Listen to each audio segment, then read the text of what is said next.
Hello guys, അങ്ങനെ നീണ്ട 16 വർഷങ്ങൾക്ക് ശേഷം ഞാൻ ചൈനയ്ക്ക് പോവാണ്. ചൈന ഹോങ്കോങ്ങിന്റെ തൊട്ടടുത്താണെങ്കിലും ഞാൻ പോയത് എനിക്ക് ഓർമ്മയില്ലാ പ്രായത്തിലാണ്. ഈ കാണുന്നതാണ് ഹോങ്കോങ് ചൈന ബോർഡർ. ഈ കൂട്ടത്തിൽ പോകുന്നതിൽ ഏറ്റവും എക്സൈറ്റഡ് ആള് ഞാനാട്ടോ. കണ്ടിട്ട് എന്തായിട്ട് തോന്നുന്നു?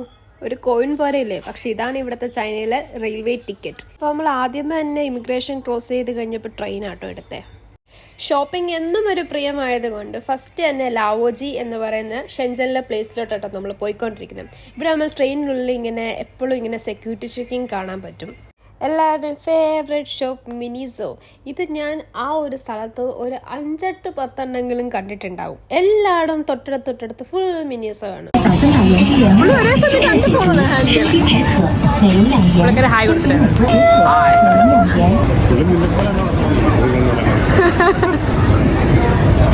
ഇത്രയും നല്ല ഒരു കോംപ്ലിമെന്റ് കിട്ടാനില്ല. എനിക്ക് വട്ടാണ് നിന്നെപ്പോലെ തന്നെ വട്ടാണ്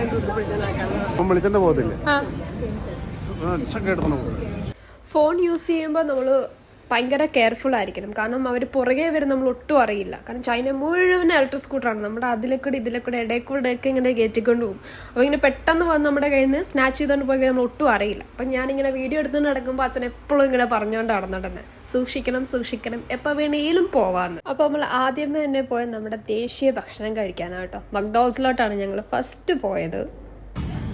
എങ്ങനെയുണ്ട് പറ? വ്യത്യാസമൊന്നുമില്ലേ?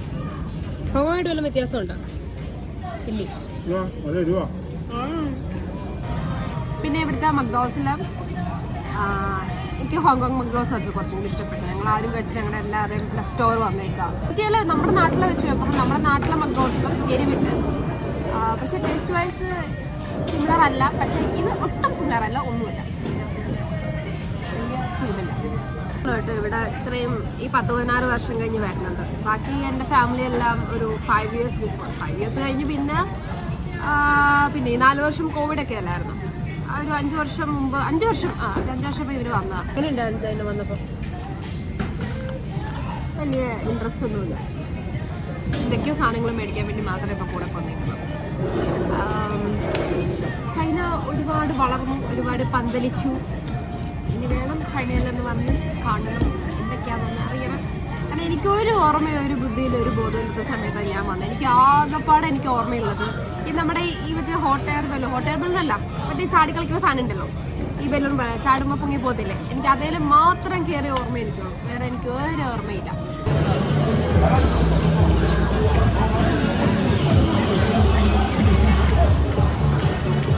അങ്ങനെ ഞങ്ങൾ മക്ഡോണൽഡ്സിൽ നിന്ന് ഇറങ്ങി നേരെ സ്ട്രീറ്റ് ഷോപ്പിങ്ങിനായിട്ടാണ് പോയത്. സ്ട്രീറ്റ്സ് ഒക്കെ ഭയങ്കര ബഹളാട്ടോ, ഫുൾ ബഹളം, ഫുൾ പാട്ടും കാര്യങ്ങളൊക്കെ ആയിട്ട്. നമുക്കിങ്ങനെ സ്ഥലമില്ല, എല്ലായിടവും ആളാണ്.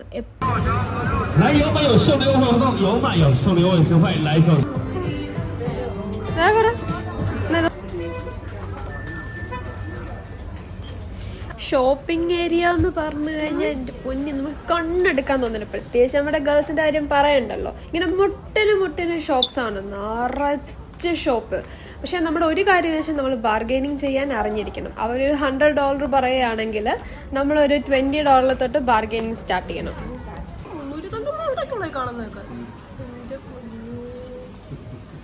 ഇത് കണ്ടിരിക്കുന്നത് ഇതൊക്കെ കണ്ടു കഴിഞ്ഞാൽ നിങ്ങൾ ഒറിജിനലാന്നല്ലേ പറയൂ. പക്ഷെ അല്ല, ഇതൊക്കെ വെറും ഡ്യൂപ്ലിക്കേറ്റ് ആണ്. ഒറിജിനലെ വെല്ലുന്ന സാധനങ്ങൾ അവിടെ ഇരിക്കുന്നത്. വെറും 399 RMB ഈ സാധനങ്ങളൊക്കെ അവിടെ ഇരിക്കുന്നത്. കേസ്റ്റിഫൈ ഇരിക്കുന്ന കണ്ടോ ഗൈസ്? കേസ്റ്റിഫൈ ഒറ്റ നോട്ടത്തിൽ കണ്ട ഇത് ഒറിജിനൽ അല്ലെന്ന് ആരെങ്കിലും പറയുമോ? അമ്മാതിരി സാധനങ്ങളാണ് ഇരിക്കുന്നത്. ഒറിജിനൽ തോറ്റുപോകും.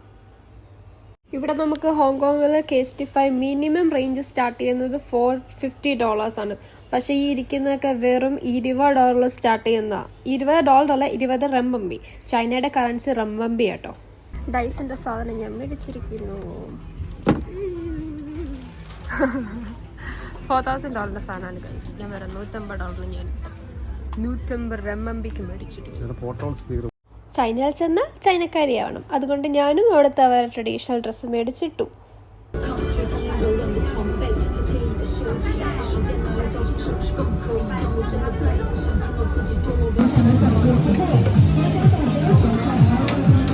അപ്പോൾ stay tuned for video number 2.